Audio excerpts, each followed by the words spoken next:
தமிழகத்தில் 11 இடங்களில் நேற்றைய தினம் 100 டிகிரி ஃபாரன்ஹீட்டை கடந்து வெயில் வாட்டி வதைத்தது. அதிகபட்சமாக மதுரை விமான நிலையம் பகுதியில் 104 டிகிரி ஃபாரன்ஹீட் வெப்பம் பதிவானது.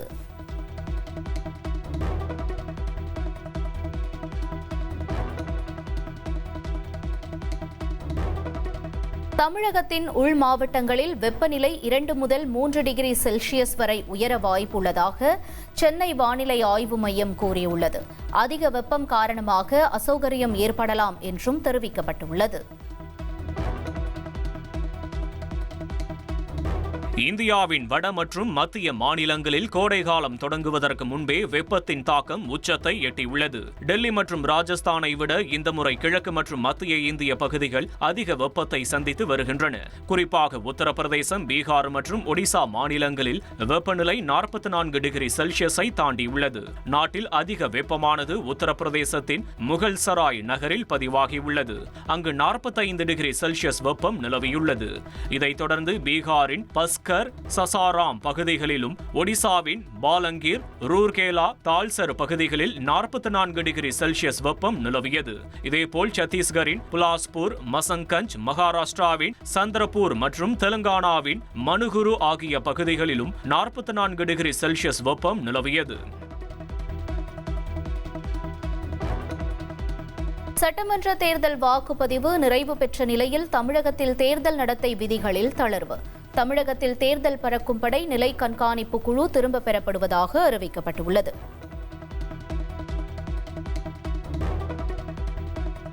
தமிழகத்தில் சட்டமன்ற தேர்தல் நிறைவடைந்த நிலையில் நெல்லை, கடலூர், திருவள்ளூர் மற்றும் கோவை ஆகிய மாவட்டங்களில் வாக்குப்பதிவு இயந்திரங்கள் பலத்த பாதுகாப்புடன் சீல் வைக்கப்பட்டுள்ளன. நெல்லை அரசு பொறியியல் கல்லூரியில் வாக்குப்பதிவு இயந்திரங்கள் சீல் வைக்கப்பட்டு முகவர்கள் சுழற்சி முறையில் கண்காணிக்கும் வகையில் தனி ஏற்பாடுகள் செய்யப்பட்டுள்ளன. கடலூர் பெரியார் அரசு கலைக்கல்லூரியில் வேட்பாளர்கள் முன்னிலையில் வருவாய் கோட்டாட்சியர் சுந்தர்ராஜன் நேரில் ஆய்வு செய்து சீல் வைத்தார். திருவள்ளூர் மாவட்டத்திலும் பலத்த பாதுகாப்புடன் வாக்குப்பதிவு இயந்திரங்கள் வைக்கப்பட்டுள்ளன.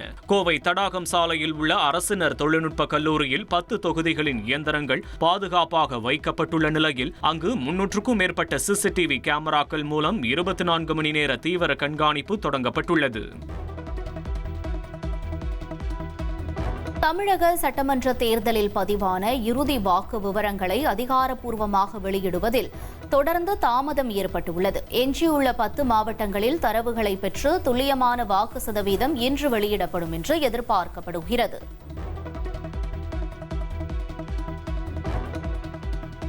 தேர்தல் முடிவுக்கு பின் வேட்பாளர்களின் சொத்து விவரங்கள் தாமாக முன்வந்து சரிபார்க்கப்படும். 150 நாட்களுக்குள் சரிபார்ப்பு பணிகளை முடிக்க வேண்டும் என காலக்கெடு நிர்ணயிக்கப்பட்டுள்ளதாக சென்னை உயர்நீதிமன்றத்தில் வருமான வரித்துறை விளக்கம்.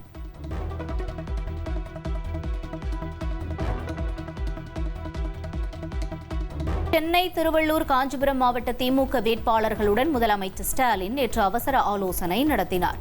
தமிழகத்தில் வரலாறு காணாத வகையில் வாக்குப்பதிவு சதவீதம் அதிகரித்துள்ள நிலையில் வாக்கு எண்ணிக்கையின் போது கவனமுடன் செயல்பட முதல்வர் அறிவுறுத்தியதாக கூறப்படுகிறது. சட்டமன்ற தேர்தல் வாக்குப்பதிவு நிறைவடைந்துள்ள நிலையில் சேலத்தில் கட்சி நிர்வாகிகளுடன் அதிமுக பொதுச் செயலாளர் எடப்பாடி பழனிசாமி ஆலோசனை நடத்தினார். என்டிஏ கூட்டணியில் இடம்பெற்றுள்ள பாஜக, பாமக கட்சிகளின் நிர்வாகிகளும் இபிஎஸ்ஐ அவரது இல்லத்தில் சந்தித்து ஆலோசனையில் ஈடுபட்டனர். தமிழகத்தில் சட்டமன்ற தேர்தல் வாக்குப்பதிவு நிறைவடைந்த நிலையில் வாக்குப்பதிவு நிலவரம் தொடர்பாக தனது கட்சியின் முக்கிய நிர்வாகிகளுடன் தாவேகா தலைவர் விஜய் ஆலோசனை மேற்கொண்டார். மண்டல வாரியாக பதிவாகியுள்ள வாக்குகளின் சதவீதம் தாவேகாவிற்கு எந்தெந்த தொகுதிகளில் வெற்றி வாய்ப்பு சாதகமாக இருக்கிறது என்பது குறித்து நிர்வாகிகளிடம் அவர் கேட்டறிந்தார். சென்னை பட்டினம்பாக்கம் இல்லத்தில் நடைபெற்ற இந்த கூட்டத்தில் கட்சியின் பொதுச் செயலாளர் என் ஆனந்த், செங்கோட்டையன், ஆதவர்ஜுனா மற்றும் விஜயின் அரசியல் ஆலோசகர் ஜான் ஆரோக்கியசாமி உள்ளிட்ட முக்கிய நிர்வாகிகள் பங்கேற்றனர். சட்டமன்ற தேர்தலில் வரலாறு காணாத வாக்குப்பதிவு என்பது ஆட்சிக்கு எதிரான மக்களின் கொந்தளிப்பை காட்டுவதாக பாமக தலைவர் அன்புமணி கூறியுள்ளார். மக்கள் அமைதி புரட்சியை நிகழ்த்தி காட்டியுள்ளனர். தமிழகத்தில் ஆட்சி மாற்றம் உறுதி என்றும் அவர் தெரிவித்துள்ளார். சட்டமன்ற தேர்தல் வாக்குப்பதிவு நிறைவடைந்த நிலையில் பொதுமக்கள் தங்களது சொந்த ஊரிலிருந்து சென்னை மற்றும் இதர நகரங்களுக்கு திரும்ப ஏதுவாக 14,500க்கும் மேற்பட்ட சிறப்பு பேருந்துகள் இயக்கப்படுவதாக போக்குவரத்து துறை அறிவித்துள்ளது. அதன்படி இன்று வழக்கமான பேருந்துகளுடன் கூடுதலாக 1,295 சிறப்பு பேருந்துகளும் பல்வேறு ஊர்களிலிருந்து முக்கிய நகரங்களுக்கு 2,500 பேருந்துகளும் இயக்கப்பட உள்ளன. நாளை பல்வேறு இடங்களிலிருந்து சென்னைக்கு 3,184 சிறப்பு பேருந்துகளும் மற்றும் முக்கிய நகரங்களுக்கு 3,345 பேருந்துகளும் இயக்கப்பட உள்ளதாக அறிவிக்கப்பட்டுள்ளது. இதுவரை சுமார் 66,000க்கும் மேற்பட்ட பயணிகள் முன்பதிவு செய்துள்ள நிலையில் இந்த எண்ணிக்கை மேலும் அதிகரிக்கும் என எதிர்பார்க்கப்படுகிறது. கூட்ட நெரிசலை தவிர்க்க பயணிகள் TNSTC இணையதளம் அல்லது மொபைல் செயலி மூலம் முன்பதிவு செய்ய அறிவுறுத்தப்பட்டுள்ளனர். இந்த சிறப்பு பேருந்து இயக்கத்தை கண்காணிக்க அனைத்து பேருந்து நிலையங்களிலும் போதிய அலுவலர்கள் நியமிக்கப்பட்டுள்ளதாக தெரிவிக்கப்பட்டுள்ளது. கோடைகால கூட்ட நெரிசலை சமாளிக்க சென்னை நெல்லை இடையே முன்பதிவு இல்லாத சிறப்பு மெமு ரயில்கள் இயக்கப்படும் என தெற்கு ரயில்வே அறிவித்துள்ளது. அதன்படி இன்று இரவு 11:50 மணிக்கு சென்னை எக்மோரிலிருந்து புறப்படும் சிறப்பு ரயில் மறுநாள் காலை 10:45 மணிக்கு திருநெல்வேலி சென்றடைய உள்ளது. மறுமார்க்கத்தில் நெல்லையிலிருந்து நாளை மதியம் 1:20 மணிக்கு புறப்படும் சிறப்பு ரயில் இரவு 11:45 மணிக்கு தாம்பரம் வந்தடையும் என தெரிவிக்கப்பட்டுள்ளது. 12 பெட்டிகளை கொண்ட இந்த சிறப்பு ரயில் தாம்பரம், விழுப்புரம், திருச்சி, மதுரை உள்ளிட்ட முக்கிய நிலையங்களில் நின்று செல்லும் எனவும் தெரிவிக்கப்பட்டுள்ளது.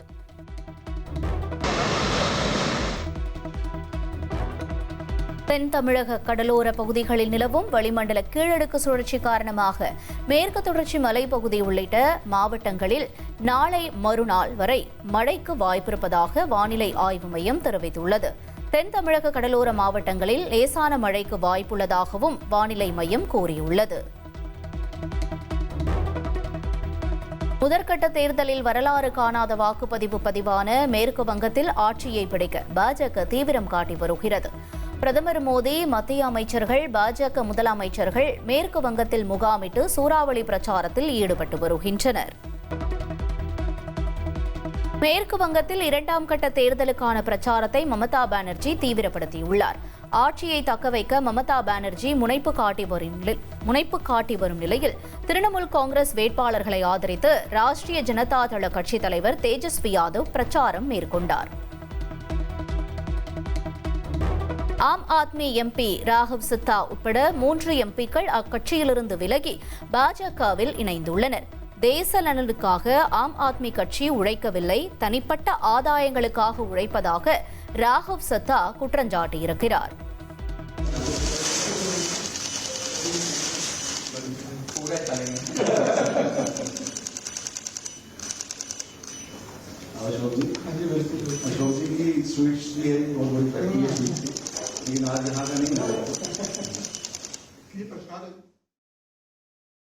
மாநிலங்களவையில் உள்ள 10 ஆம் ஆத்மி MPக்களில் 3 பேர் பாஜகவில் இணைந்த நிலையில் மேலும் 4 பேர் பாஜகவில் இணைய உள்ளதாக ராகவ் சத்தா தெரிவித்திருக்கிறார். சமீப காலமாக ஒரு சரியான மனிதன் தவறான கட்சியில் இருப்பதாக உணர்ந்ததாகவும் மக்களிடம் நெருக்கமாக இருக்க பாஜகவில் இணைந்ததாகவும் அவர் கூறியுள்ளார். பஞ்சாப் சட்டமன்ற தேர்தல் நெருங்கும் நிலையில் பஞ்சாப் மாநில ஆம் ஆத்மி அரசுக்கு எதிராக பாஜக ஆபரேஷன் தாமரை திட்டத்தை செயல்படுத்துவதாக குற்றம் சாட்டியுள்ள அக்கட்சியின் மூத்த தலைவர் சஞ்சய் சிங் பாஜகவில் இணைய முடிவெடுத்த 7 MPக்களையும் துரோகிகள் என கடுமையாக சாடியுள்ளார். டெல்லியில் செய்தியாளர்களை சந்தித்த ஆம் ஆத்மி MP சஞ்சய் சிங் பஞ்சாபில் முதலமைச்சர் பகவந்த் மான் தலைமையிலான அரசு செய்து வரும் நற்பணிகளை தடுக்க பாஜக தொடர்ந்து முயன்று வருவதாக குற்றம் சாட்டினார். மத்திய புலனாய்வு அமைப்புகளான அமலாக்கத்துறை மற்றும் CBI ஆகியவற்றை பயன்படுத்தி MPக்களை மிரட்டி பாஜக இந்த கட்சி தாவலை அரங்கேற்றியுள்ளதாகவும் அவர் குறிப்பிட்டார். பாஜகவில் இணைய முடிவெடுத்துள்ள 7 MPக்களையும் பஞ்சாப் மக்கள் ஒருபோதும் மறக்க மாட்டார்கள் என்றும் துரோகிகளுக்கு மக்கள் தகுந்த பாடம் புகட்டுவார்கள் என்றும் அவர் ஆவேசமாக தெரிவித்தார்.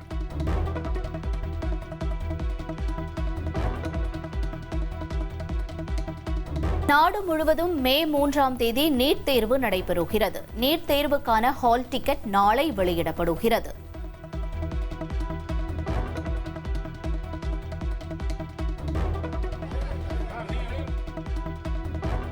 இந்தியாவின் எல்லை மாநிலங்களான பஞ்சாப், ராஜஸ்தான், ஜம்மு காஷ்மீரில் நேற்றிரவு அவசரகால போர் ஒத்திகை மேற்கொள்ளப்பட்டது. வான்வழி தாக்குதலை எதிர்கொள்வது குறித்து மின்சாரத்தை நிறுத்தி நடைபெற்ற ஒத்திகையில் ராணுவம், விமானப்படை, காவல்துறை, பேரிடர் மீட்புப் படை இணைந்து செயல்பட்டன.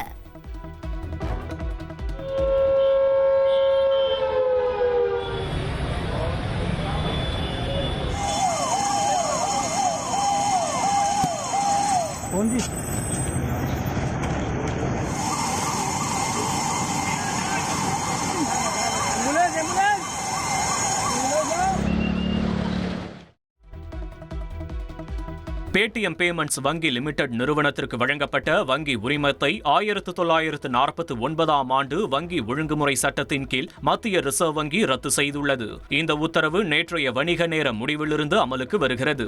இந்த அதிரடி நடவடிக்கையை தொடர்ந்து வங்கி ஒழுங்குமுறை சட்டத்தின் கீழ் வரையறுக்கப்பட்டுள்ள எந்தவொரு வங்கி வணிகத்தையும் மேற்கொள்ள பேடிஎம் வங்கிக்கு உடனடியாக தடை விதிக்கப்பட்டுள்ளது. வங்கியின் உரிமம் ரத்து செய்யப்பட்டதை தொடர்ந்து அதனை முழுமையாக மூடுவதற்கான விண்ணப்பத்தை சம்பந்தப்பட்ட உயர்நீதிமன்றத்தில் ரிசர்வ் வங்கி தாக்கல் செய்ய உள்ளது.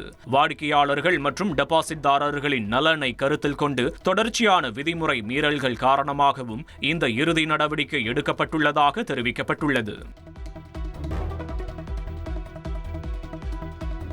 ஈரானின் வெளியுறவு அமைச்சர் சையத் அப்பாஸ் அராக்சி தலைமையிலான தூதுக்குழுவினர் பாகிஸ்தானின் இஸ்லாமாபாத் நகருக்கு வருகை புரிந்துள்ளனர். அமெரிக்காவுடனான அமைதி பேச்சுவார்த்தையை மீண்டும் தொடங்குவது குறித்து விவாதிக்கப்பட உள்ளதாக தகவல் வெளியாகியுள்ளது.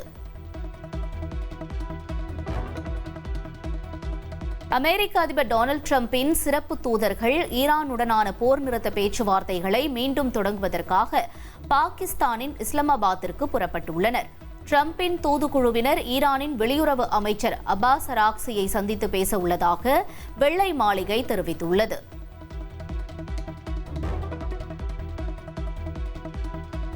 ஈரானுக்கு எதிரான பொருளாதார அழுத்தத்தை அதிகரிக்கும் முயற்சியாக அந்நாட்டுடன் தொடர்புடைய கிரிப்டோ கரன்சிகளை அமெரிக்க அரசு முடக்கியுள்ளது. இந்திய மதிப்பில் சுமார் 2800 கோடி ரூபாய் மதிப்புள்ள டிஜிட்டல் சொத்துகள் முடக்கப்பட்டுள்ளதாக தெரிவிக்கப்பட்டுள்ளது. சொந்த மண்ணில் நடைபெறும் T20 போட்டிகளில் 10,000 ரன்களை கடந்த உலகின் முதல் வீரர் என்ற சாதனையை விராட் கோலி படைத்துள்ளார். IPL வரலாற்றில் 800 பவுண்டரிகளை விளாசிய வீரர், ஒரே அணிக்காக 300 சிக்சர்களை அடித்த உலகின் முதல் வீரர் என்ற சாதனைகளையும் விராட் கோலி தனதாக்கி அசத்தியிருக்கிறார். கோடை வெயில் தாக்கம் காரணமாக வரத்து குறைந்ததால் சென்னை கோயம்பேடு சந்தையில் காய்கறிகள் விலை அதிகரித்துள்ளது. அனைத்து காய்கறிகளும் கிலோவிற்கு 5 ரூபாய் முதல் 10 ரூபாய் வரை உயர்ந்து விற்பனை செய்யப்படுகிறது.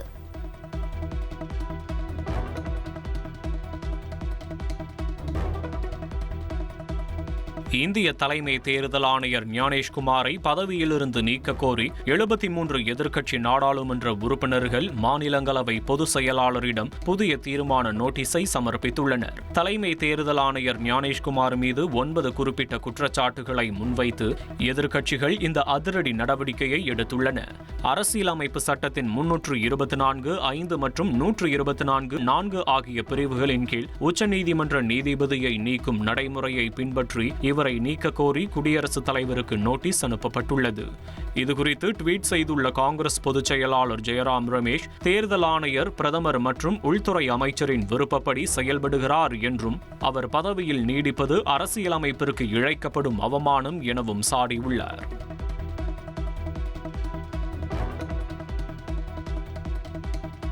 சட்டமன்ற தேர்தலில் சூறாவளி பிரச்சாரத்தில் ஈடுபட்ட முதலமைச்சர் ஸ்டாலின் இன்று கொடைக்கானல் பயணம் மேற்கொள்கிறார். ஒரு வார காலம் கொடைக்கானலில் குடும்பத்தினருடன் தங்கி முதலமைச்சர் ஓய்வெடுக்க உள்ளதாக தகவல் வெளியாகியுள்ளது.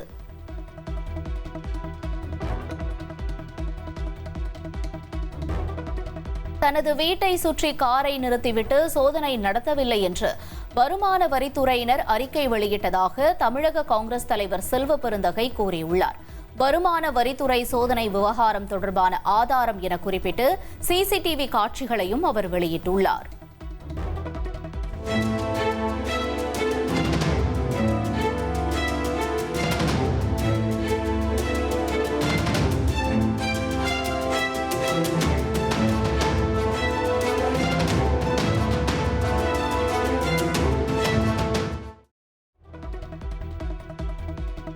85% வாக்குப்பதிவு என்பதெல்லாம் இதுவரை தமிழ்நாடு காணாத ஒன்று என்று தவேக தலைவர் விஜய் தெரிவித்திருக்கிறார். அரசியலை ஒரு குறிப்பிட்ட எல்லைக்குள் கட்டுப்படுத்தி வைத்தவர்களின் மாயாஜால கணக்குகள் மக்களால் உடைத்து நொறுக்கப்பட்டுள்ளதாகவும் அவர் கூறியுள்ளார்.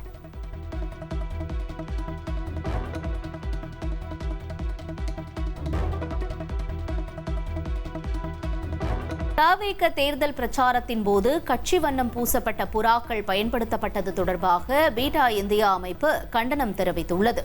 விலங்குகள் வதையை தவிர்க்க தவேக தலைமை முன்வர வேண்டும் என்று பீட்டா அமைப்பு வலியுறுத்தியுள்ளது.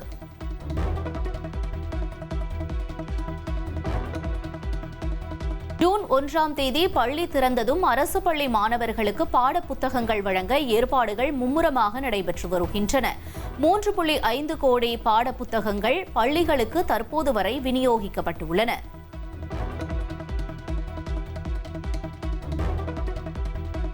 சாத்தான்குளம் தந்தை மகன் கொலை வழக்கில் தூக்கு தண்டனையை எதிர்த்து மேல்முறையீடு செய்ய 9 காவலர்களுக்கும் அவகாசம் வழங்கி மெட்ராஸ் உயர்நீதிமன்ற மதுரை அமர்வு உத்தரவிட்டுள்ளது. சாத்தான்குளத்தில் கடந்த 2020ஆம் ஆண்டு ஜெயராஜ் மற்றும் அவரது மகன் பெனிக்ஸ் போலீஸ் காவலில் கொல்லப்பட்ட வழக்கில் ஆய்வாளர் ஸ்ரீதர் உள்ளிட்ட 9 பேருக்கு மதுரை மாவட்ட நீதிமன்றம் அண்மையில் தூக்கு தண்டனை விதித்து தீர்ப்பளித்தது. இந்த தண்டனையை உறுதிப்படுத்த கோரி தமிழக அரசு மற்றும் சிபிஐ தரப்பில் உயர்நீதிமன்ற மதுரை அமர்வில் மனு தாக்கல் செய்யப்பட்டது. இந்த வழக்கு நீதிபதிகள் ஆனந்த் வெங்கடேஷ், கே ராமகிருஷ்ணன் அமர்வு முன்பாக விசாரணைக்கு வந்த நிலையில் சிறையிலிருந்து வீடியோ கான்பரன்ஸ் மூலம் ஆஜரான 9 காவலர்களிடம் மேல்முறையீடு தொடர்பாகவும் வழக்கறிஞர்களை நியமிப்பது குறித்தும் நீதிபதிகள் கேள்வி எழுப்பினர். ஆய்வாளர் ஸ்ரீதர் தாமே ஆஜராகி வாதிட விரும்புவதாக தெரிவித்த நிலையில் இதுகுறித்து சிபிஐ மற்றும் 9 காவலர்களுக்கும் நோட்டீஸ் அனுப்ப நீதிபதிகள் உத்தரவிட்டனர். மேலும் தூக்கு தண்டனையை எதிர்த்து மேல்முறையீடு செய்ய 9 பேருக்கும் அவகாசம் வழங்கப்பட்டது. இதனைத் தொடர்ந்து வழக்கின் அடுத்த கட்ட விசாரணை வரும் 30ஆம் தேதிக்கு ஒத்திவைக்கப்பட்டுள்ளது.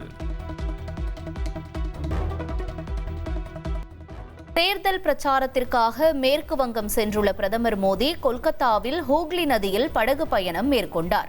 படகோட்டியை கட்டியணைத்து 1000 ரூபாய் பணம் கொடுத்த அவர் ஒவ்வொரு வங்காளியின் ஆன்மாவிலும் கங்கை நதி பாய்கிறது என்று தெரிவித்துள்ளார். மேற்கு வங்கத்தின் கங்கை நதி தூய்மையாக உள்ளதால் பிரதமர் மோடி அதில் படகு பயணம் செய்தது மகிழ்ச்சிதான் என்று கூறியுள்ள மேற்கு வங்க முதல்வர் மமதா பானர்ஜி, ஆனால் அதே சமயம் டெல்லியில் உள்ள யமுனை நதியின் நிலை குறித்து விமர்சித்துள்ளார். மிக மோசமாக மாசடைந்துள்ள யமுனை நதியில் இறங்கி பிரதமரால் ஒரு முறை குளிக்க முடியுமா என்றும் கேள்வியை முன்வைத்துள்ள மமதா பானர்ஜி, டெல்லி பாஜக அரசு யமுனையை தூய்மைப்படுத்தாதது ஏன் என்றும் கேள்வி எழுப்பியுள்ளார்.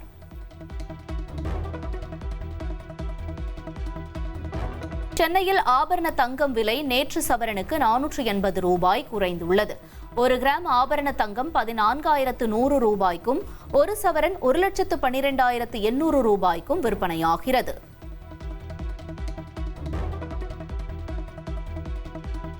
சிவகங்கை மாவட்டம் சிங்கம்புணரி அருகே 5 சிறுமிகளை பாலியல் வன்கொடுமை செய்த வழக்கில் குற்றவாளி சந்திரனுக்கு தூக்கு தண்டனை. 2024ஆம் ஆண்டு நடந்த சம்பவத்தில் சிவகங்கை போக்சோ நீதிமன்றம் அதிரடி தீர்ப்பு வழங்கியுள்ளது.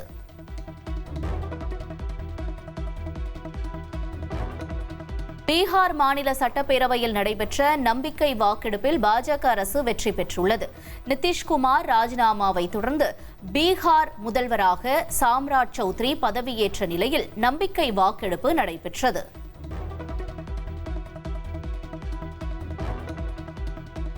நாடு முழுவதும் பெட்ரோல் டீசல் விநியோகம் சீராக உள்ளதாக மத்திய பெட்ரோலியத்துறை அமைச்சகம் விளக்கம் அளித்துள்ளது. வணிக எல்பிஜி சிலிண்டர் விநியோகம் 70% அதிகரித்துள்ளதாகவும் தெரிவிக்கப்பட்டுள்ளது.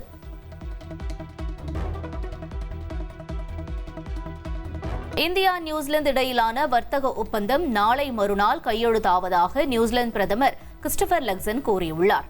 வரலாற்று சிறப்புமிக்க இந்த வர்த்தக ஒப்பந்தம் மூலம் இரு நாடுகளின் வர்த்தகம் மற்றும் முதலீட்டு உறவுகள் அடுத்த கட்டத்திற்கு செல்லும் என்று எதிர்பார்க்கப்படுகிறது. ரஷ்யா மற்றும் யுக்ரைன் ஆகிய இரு நாடுகளும் பேச்சுவார்த்தையின் அடிப்படையில் தலா 193 வீரர்களை விடுவித்துள்ளனர். எல்லையில் வீரர்களை கண்டதும் உறவினர்கள் உணர்ச்சி பொங்க ஆற தழுவி வரவேற்றனர். 大家这里很少社会会议的，你们也很少社会会议的。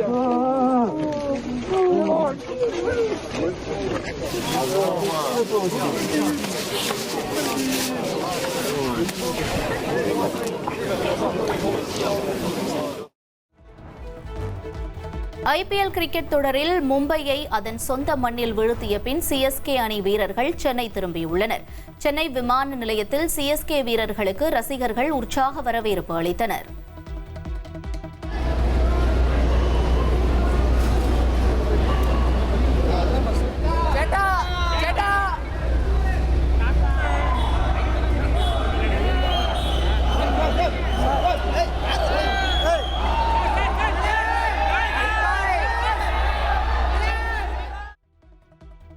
ஐபிஎல் கிரிக்கெட் தொடரின் இன்று பிற்பகல் நடைபெறும் லீக் போட்டியில் பஞ்சாப் கிங்ஸ் மற்றும் டெல்லி கேபிட்டல்ஸ் அணிகள் பலப்பரீட்சை நடத்துகின்றன.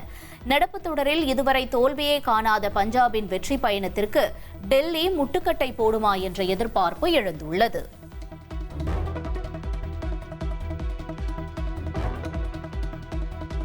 ஐபிஎல் தொடரின் புள்ளிகள் பட்டியலில் அடுத்தடுத்த இடங்களில் இருக்கும் ராஜஸ்தான் ராயல்ஸ், சன்ரைசர்ஸ் ஹைதராபாத் அணிகள் இன்று மோதுகின்றன. இரு அணிகளிலும் பலம் வாய்ந்த பேட்டர்கள் இருப்பதால் மைதானத்தில் சிக்சர் மழை பொழியும் என்று எதிர்பார்க்கப்படுகிறது.